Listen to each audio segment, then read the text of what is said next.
Well, when it comes to the women's vote, President Obama and Mitt Romney appear to be neck and neck now. With less than 3 weeks until the election, both candidates, of course, are looking to win over female voters. We made sure that insurance companies are providing women with contraception.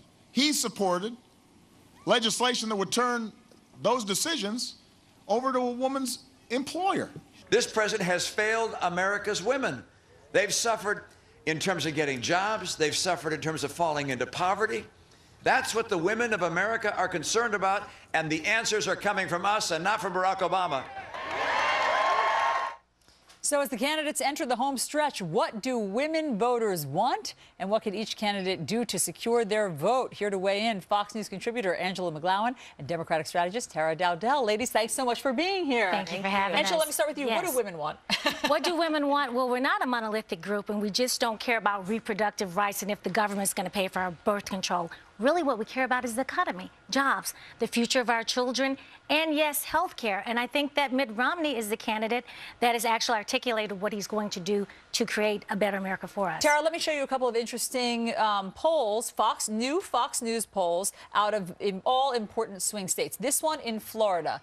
There you can see that now in Florida, among women voters, it is neck and neck. President Obama, 47%, Mitt Romney, 46%. And you can see that just from September, President Obama's support has eroded. Now let's move on to Ohio for a second. Let's look at the results there. President Obama still leading Mitt Romney by a significant 10%, but again, down from 57% in September. Why is he losing women voters? Well, I think I agree with Angela to the extent that the economy is the #1 issue for women. And I do think that the president, although he has talked about his jobs plan on many occasions, I think he needs to talk about it and be specific every single time he speaks, because for some people, they're just paying attention right now. Right. So to them, they're getting the impression that he's not talking about the jobs plan. And even though he's done it many times, but if they weren't paying attention in August, it didn't really mean much. But today you have more women in poverty. You have more women on food stamps. Our unemployment rate has increased under this administration. So if he's going to talk about his jobs bill, when it was before Congress, Democrats in the Senate voted it down. So he's going to have to change some of his policies for us to really pay attention to it. And instead of being vague, and instead of blaming Republicans and Bush, what are you going to do? What can he hang his hat on? Well, I think the president can hang his hat on the fact that he did, whether Republicans love to deny it because they were part of the reason we had this problem, a big part of the reason.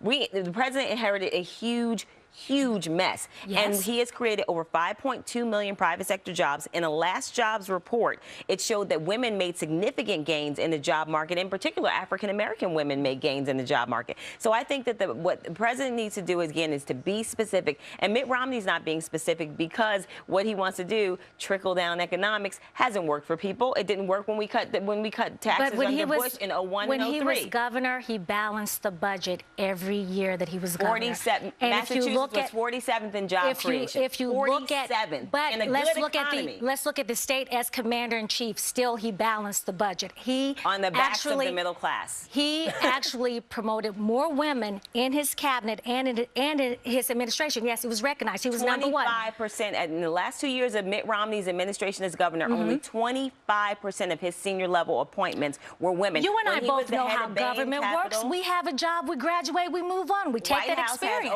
Right now, the White House has over 50% women in the White House. But the bottom line is this. Even in the African-American community, our numbers are up dealing with unemployment. And even though the president did create these jobs, people are still making less, people are still underemployed, and women are still underemployed. Tara Dowdell, Angela McGlowan, they were rapping me in my ear, but I was so interested in what you were saying that I was ignoring it. So, ladies, thanks so much. Great debate. Nice to have you both.